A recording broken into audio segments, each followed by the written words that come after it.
This is Histories and Mysteries. I'm Ashley. I'm Jessica. And I'm Richelle. And on this week's episode, Ashley is going to be talking about the Fresno Night Stalker. Stalker.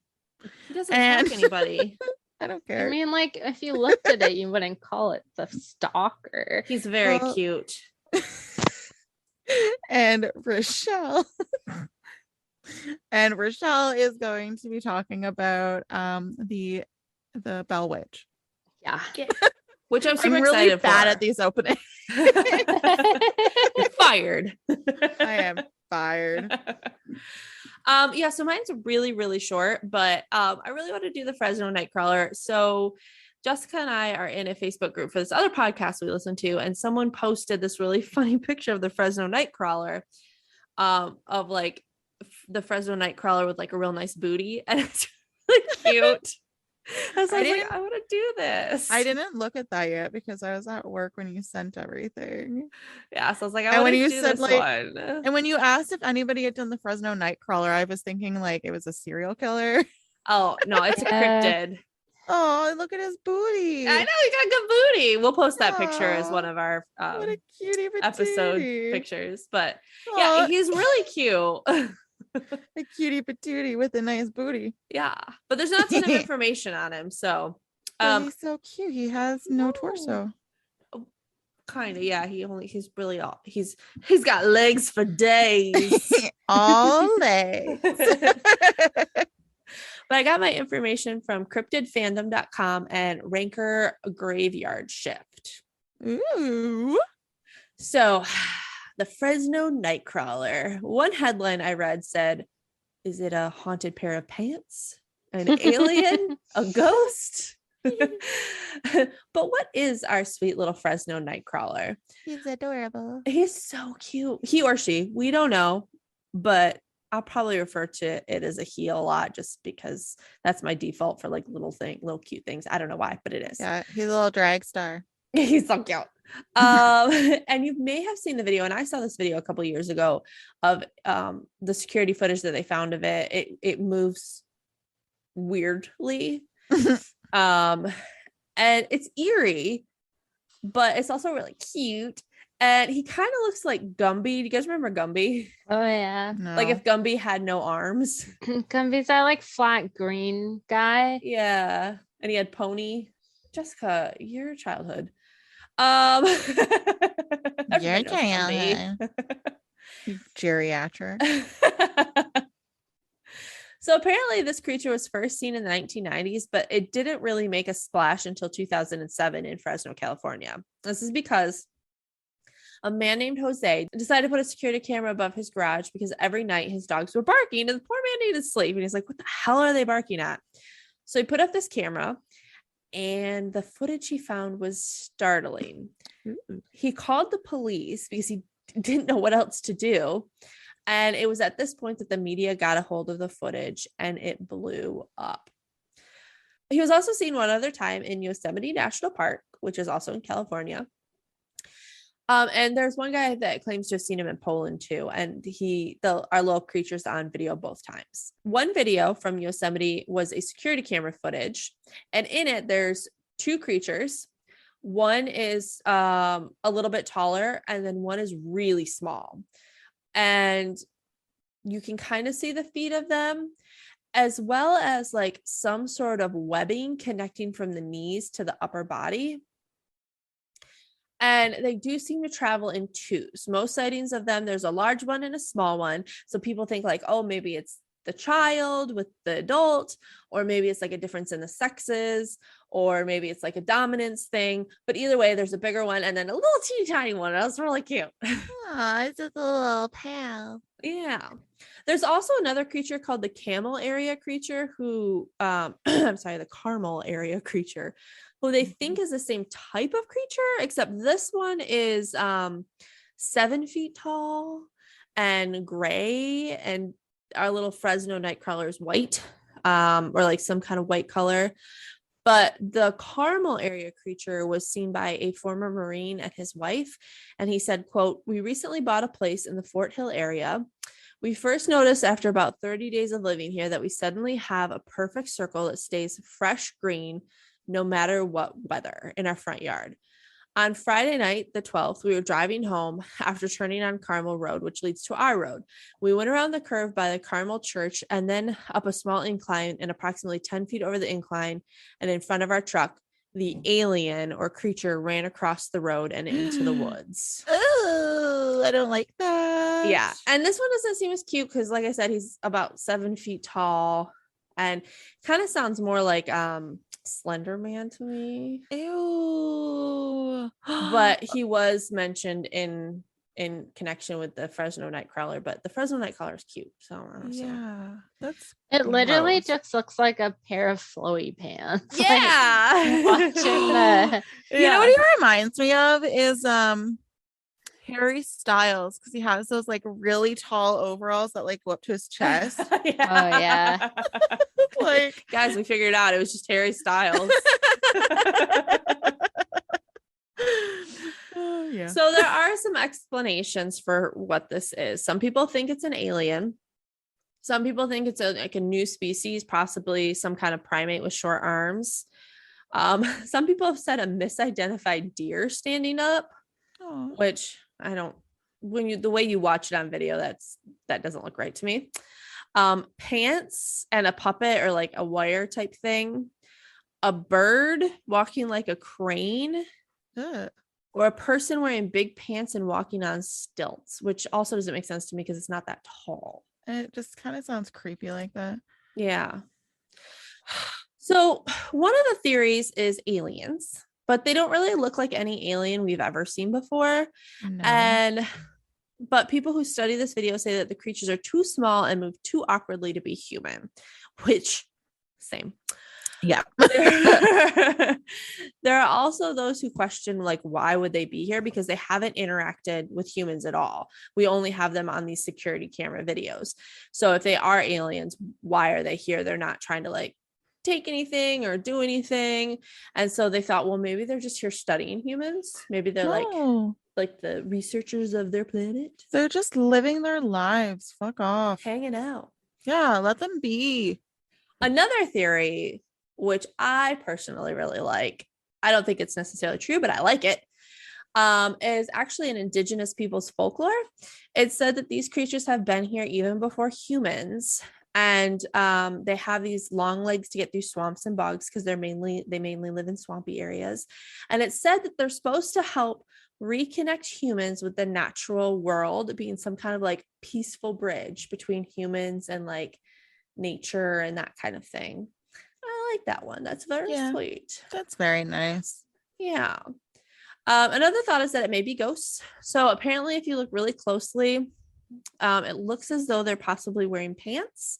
So they said, well, maybe they're ghosts that are just kind of like lost and kind of roaming, but they move so oddly. It's Harry Styles. It's Harry Styles.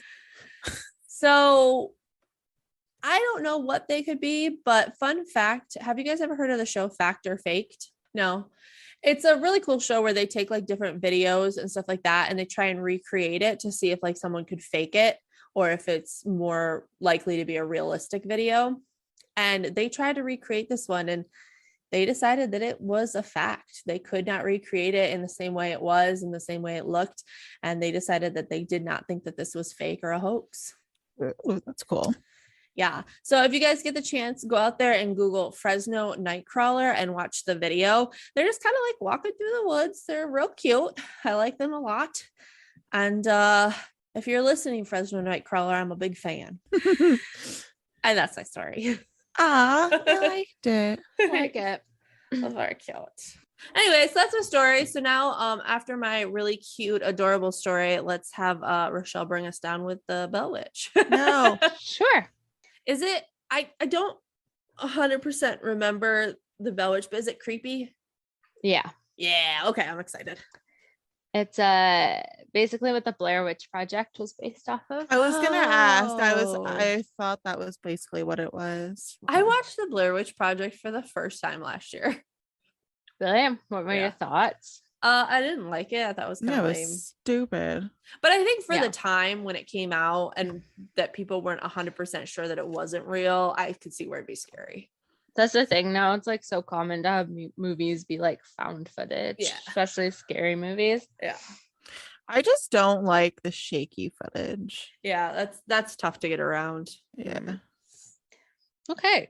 So I used a couple different things. I used bellwitch.org for the majority of it. Oh, she got a whole USA website. Today, the Tennessean.com, and wild-hearted.com. Scary movies, paranormal shows, and live ghost hunts have become favorite modern pastimes, especially amongst those looking to affirm their fascination with the unknown.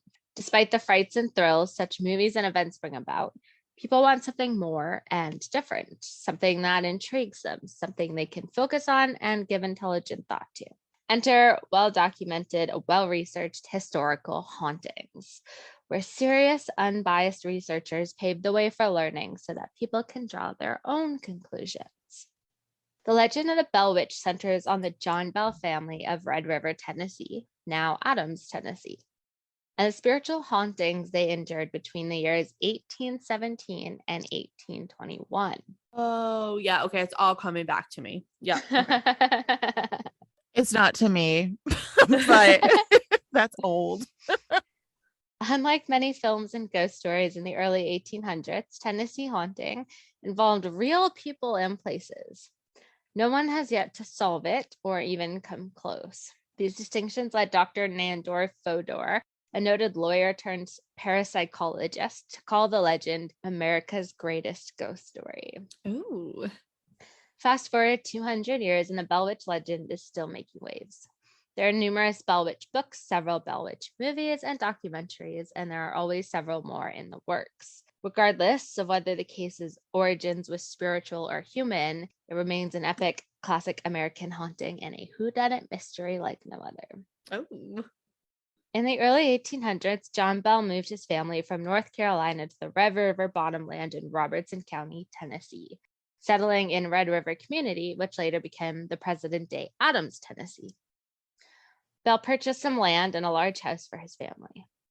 Over the next several years, he acquired more land, increasing his holdings to 320 acres, and cleared a number of fields for planting.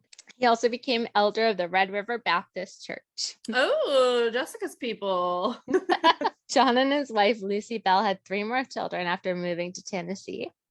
The Bells had a very happy and successful early life at the Red River settlement. One day, in 1817, John Bell was inspecting his cornfield when he encountered a strange-looking animal sitting in the middle of the corn row. That was his first problem, was having a cornfield. I want to run through like a cornfield so bad. Like a totally plowed one with no maze. Like you just like run wild through it. It's like my I dream. feel like that would hurt. That's what I was gonna say. Well, you're supposed to wear like long sleeves and jeans.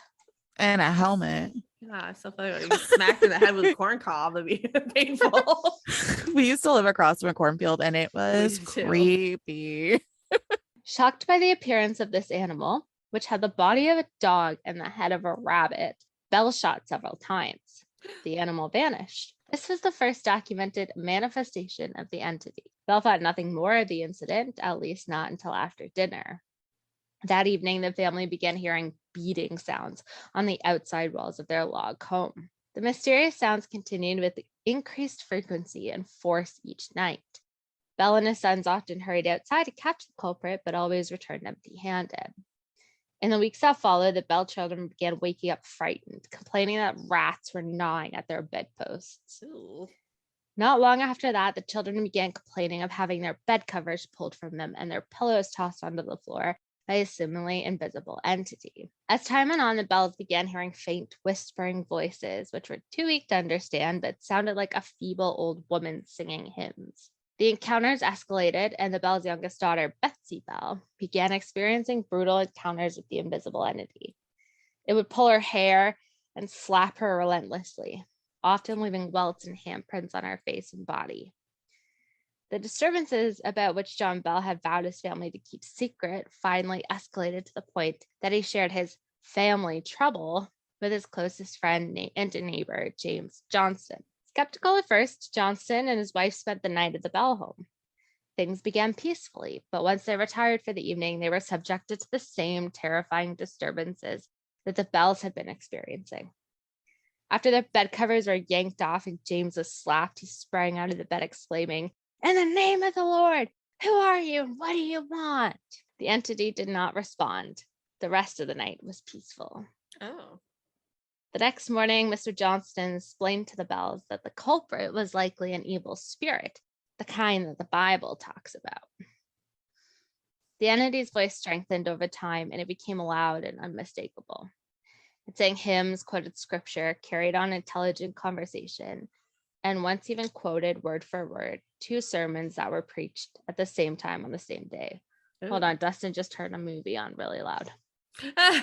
So this is reminding me, there's a movie, it's called An American Haunting, and it's this exact story, and it's really, really good if anybody wants to. It's got Donald Sutherland in it, and Sissy Spacek. It's really good. Word of supernatural phenomena soon spread outside the settlement, even to Nashville, where then Major General Andrew Jackson became interested in the so-called Bell Witch. John Bell Jr., along with his brothers Drury Bell and Jesse Bell, had fought under General Jackson in the Battle of New Orleans. A few years later, in 1819, Jackson heard about the disturbances at the Bell home and decided to pay a visit and investigate. As Jackson's entourage, consisting of several men, well-groomed horses, and a large wagon approached the Bell property, the wagon jolted to a sudden stop. It had become stuck in a muddy creek bed, and the horses were unable to pull it. At least that's what the men thought. After several minutes of cursing and trying to coax the horses into pulling the wagon, Jackson proclaimed, "By the eternal boys, that must be the Bell Witch."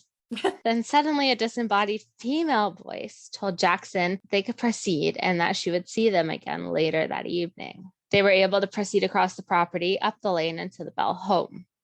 That evening, Jackson told old war stories while his entourage set up their tents in John and Lucy Bell's yard. One of the men claimed to be a witch tamer. Ooh.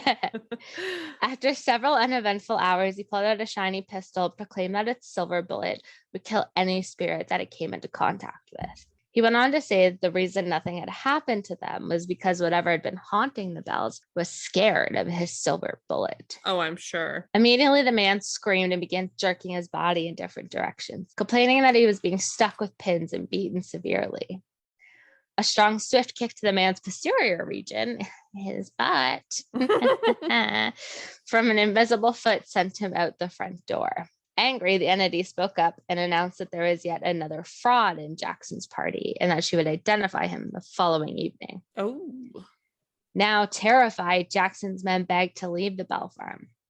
Jackson insisted on staying. He wanted to know who the other fraud was. The men eventually went outside to sleep in their tents while continuously begging Jackson to leave. What happened next is not clear, but Jackson and his entourage were spotted in nearby Springfield earlier in the morning, going back to Nashville. Some allege that Jackson later proclaimed, "I would rather fight the British on New Orleans than fight the Bell Witch." The disturbances decreased after Betsy and Joshua's engagement ended.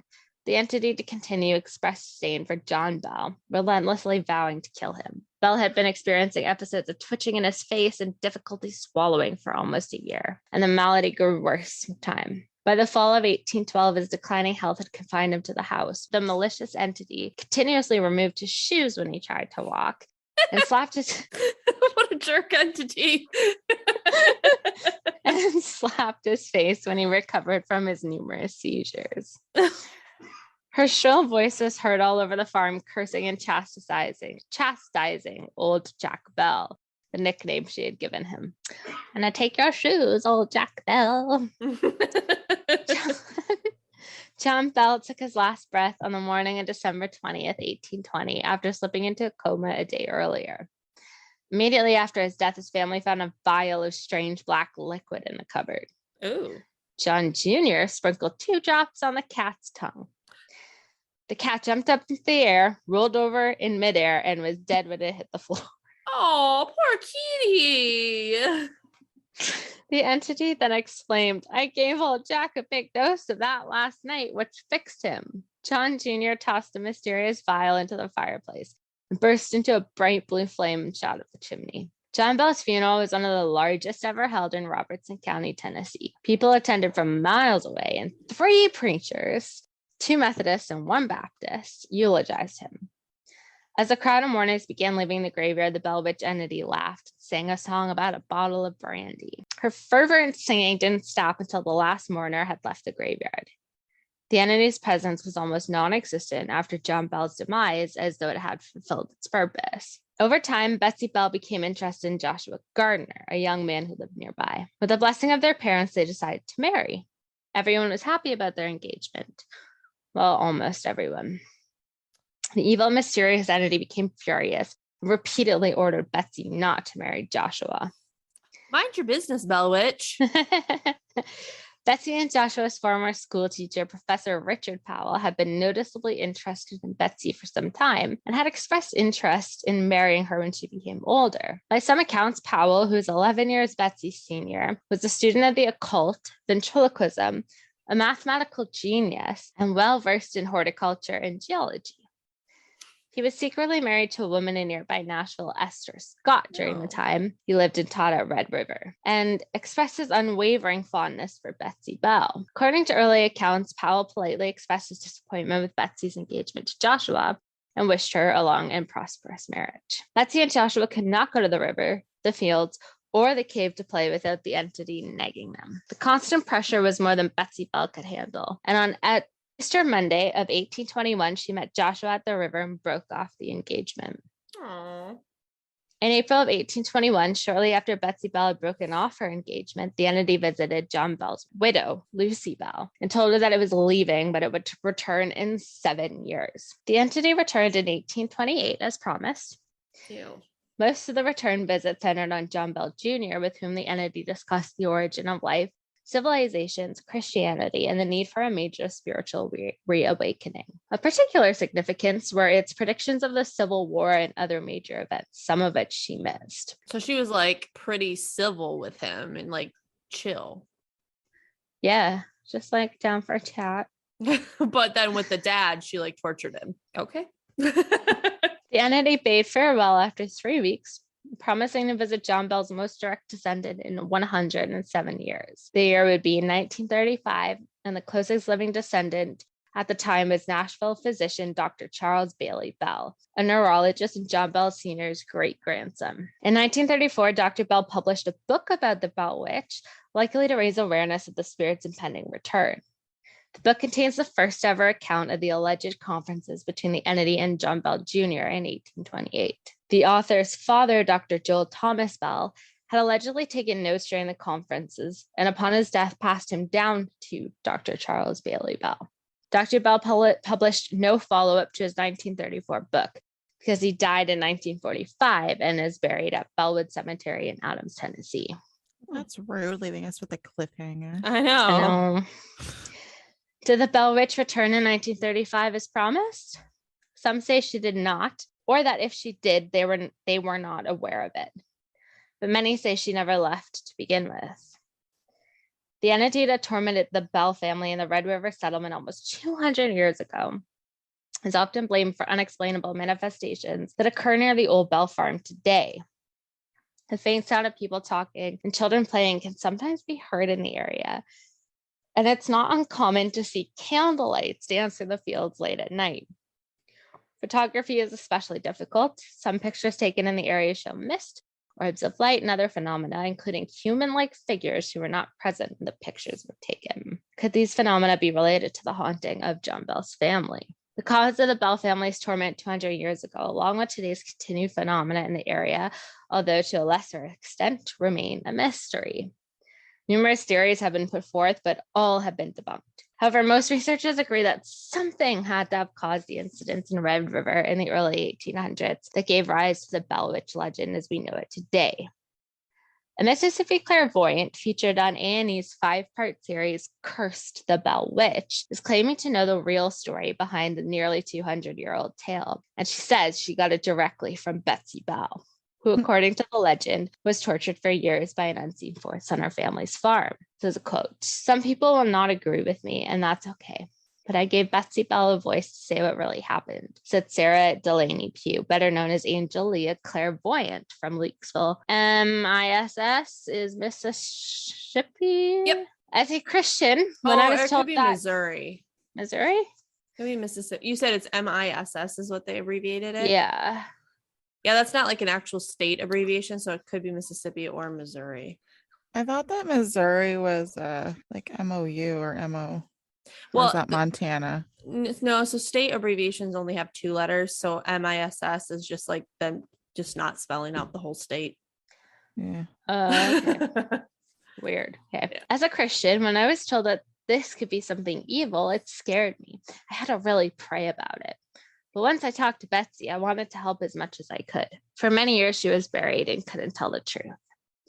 Pugh claims the Bells weren't cursed. The land they chose to settle on in Adams was cursed. And when they disturbed the land, the curse was set in motion. At first, strange sounds were reported in and around the Bells cabin in 1817. Over time, the situation intensified and the Bells reportedly talked to a spirit they later named Kate. The spirit would target Betsy Bell, pinching her, pulling and tying her hair in knots and slapping her until she was bruised, according to Adams historian Tim Henson.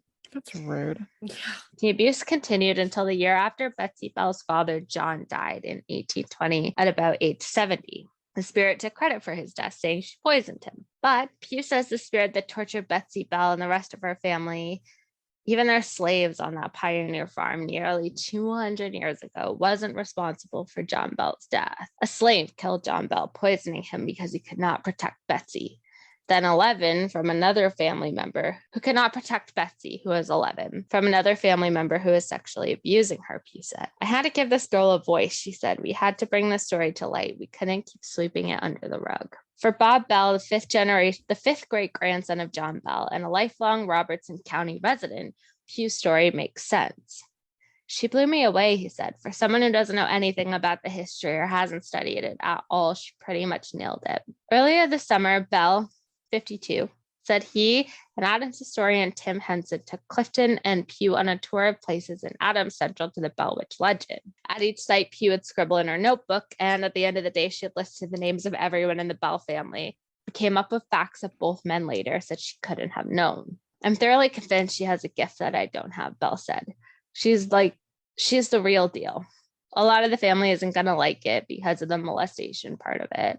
But for me, the possession factor is essential here. The family member wouldn't have done what he did to Betsy for no reason.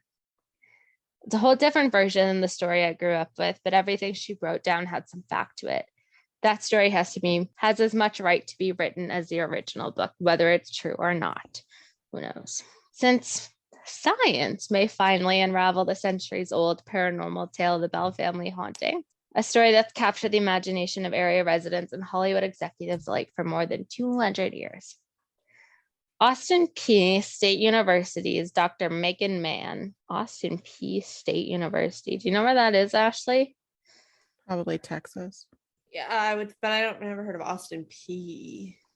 It's like Austin Peay State University. Unless that's Google like it. spelt wrong on their website. Austin, you said P-E. AY. Oh, no, that's right. It is, let me tell you. I'll tell you where it is. Never heard of it, but it is in Clarksville, Tennessee. Yep. Yup. Megan Mann, an assistant professor of chemistry, talked about her research and subsequent theories on the Bell Witch during a Science on Tap event held in Clarksville earlier this month. I would have known where Clarksville was. Yeah, I still wouldn't have known that either. I'm hoping that people can see this old and magical case through new and scientific eyes, Mann said in a prepared statement ahead of an interview with the Leaf Chronicle. Ancient and modern folklore suggests that Bell Witch poisoned the family's patriarch John Bell, something Mann's research can explain through science. Mann began researching the Bell Witch in 2008 and appeared in A&E's American documentary drama and paranormal investigative series, same one that the Medium appeared in, called Curse the Bell Witch. The 5-part show premiered in October of 2015 and was filmed on location in Adams, Tennessee. She became interested in the legend shortly after moving to Robertson County when she spotted the Bell Witch cave sign on Interstate 24's exit 11. I didn't know what it was, so I was curious. And that's when I started looking into it, Mann said, noting that one of the biggest draws to the tale is its believability. It has some level of truth behind it, which is unusual for a ghost story. We know that John Bell and his family were real people. There are records that these people lived here in this area. So that kind of sets it apart from a lot of other legends in a way that's kind of fun, I think. For Mann, one of the most fascinating aspects of the legend has to do with John Bell's medical symptoms. At the bottom of that story is really a poisoning. John Bell was supposedly poisoned to death, she said. In an effort to learn more, she dove into a written account of the haunting, Our Family Trouble, the story of the Blair Witch of Tennessee, by Richard Bell, John Bell's son. His son talked about all of these strange medical symptoms he was having, and a lot of them sounded very neurological to me. As someone who knows a bit about things like biochemistry and toxicology, Mann said, he would have had trouble swallowing and his tongue felt weird. He would start getting this weird twitching sensation in his face, and eventually it grew to the point where he was kind of impacting him in other parts of his body.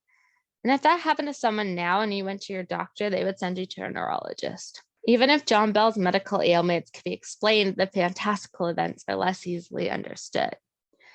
We have no way to authenticate them one way or the other, Mann said. Like his shoes would go flying off and they just couldn't be kept on his feet. And he felt like he was being smacked in the night. We can't make heads or tails of any of that. One morning they couldn't get him up, Mann said, adding that a family member discovered a smoky-looking vial of a dark-colored liquid after John Bell fell into the coma. That could be anything. I mean, that could be coffee, right? She said. The legend says the witch, who could speak, claimed the liquid was poison she had given him the night before with the intention to kill him, something she'd been threatening to do for some time. Of course, she recounts them having to give the cat some of the liquid. Poor kitty. And the family doctor said the liquid shared a similar smell with the scent on John Bell's breath, according to Richard William Bell's account. The family decided to destroy the poison by throwing it in the fire and it ignited a blue flame. But a blue-colored flame isn't all that strange, Mann argued. Neither are the neurological symptoms John Bell faced. If you look at these neurological symptoms, those oftentimes are caused by heavy metal poisoning, she said. Looking back to 1817, when the haunting began, Mann discovered about 50 known elements, 10 of which could have caused the blue flame from the family. This led her to investigate arsenic and lead as possible poisons. Lead was quickly debunked because John Bell could quickly recover from those symptoms. The heavy metal also remains in the body for a long period of time, continually building on itself. It didn't add up, but arsenic did. It's a solution that can be explained in the death of the cat as well, Mann said. Cats lack a certain type of metabolism known as glucuronic acid conjugation. Glucuronic acid conjugation, leading Mann to believe the chemical used to poison John was metabolized through that pathway. Arsenic is metabolized through glucuronic acid conjugation, allowing the body to quickly recover from small doses. It can be fatal in doses as small as 0.3 grams, much less than lead's lethal dose of 21 grams. At the time, arsenic was widely available. It could be found in nearly every barn as it was commonly used as a rodenticide. I've never heard that word used as like a... Yeah, me neither. I've heard pesticide. Yeah. Interesting. To keep mice and rat populations down around farms. Arsenic poison also aligned with many other details in the story, including the blue flame and John Bell's facial and muscle twitching. When you combine those all together, the details that Richard Bell wrote about make sense. The less paranormal stuff point to a very logical and common poison of that time and era. Mann believes John Bell was a victim of long-term arsenic poisoning. She believes he received small doses of the poison over the course of 3 years after the first symptoms occurred, and a large fatal dose on the night before he died. We know back then that arsenic poisoning became such an issue that many places in the US and Europe where it was happening a lot were actually making laws specifically to punish people who were accused and found guilty of poisoning people with arsenic. It was such a big thing, they had to make a law for it. As for who could have done the poisoning, Mann says it would be purely speculative. Could have been anyone, she said. The Bell family was considered a wealthy family in the early 1800s. They had a number of enslaved people on their farm, and historical records from that time show enslaved people poisoning their enslavers, Mann said. Historical evidence also shows abused wives poisoning their husbands. I mean, it could have come from someone that didn't like them from the church, she said, illustrating how difficult it would be to figure out who may actually have poisoned John Bell. Like any folklore and legend, every time it gets retold, it gets changed to be more crazy and more fantastical. Today, the Bell Witch is still blamed for unexplainable sights and sounds near the old Bell farm.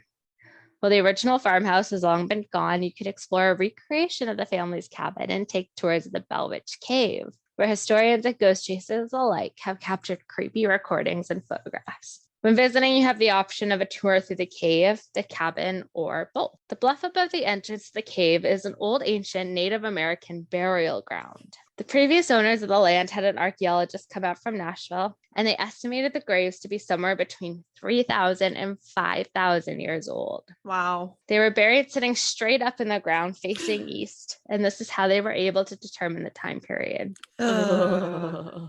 It's also believed that these are ancestors of the Chickasaw peoples. While many believe that Kate may have taken up residence here after haunting the Bells, others believe the entity might have actually originated in the cave. Did the natives just happen to bury their dead there, or did they have a reason for choosing that spot? Ooh. In In the 1990s, a paranormal investigator came to the cave and set up night vision video cameras throughout it. Did they catch the Fresno Night Crawler?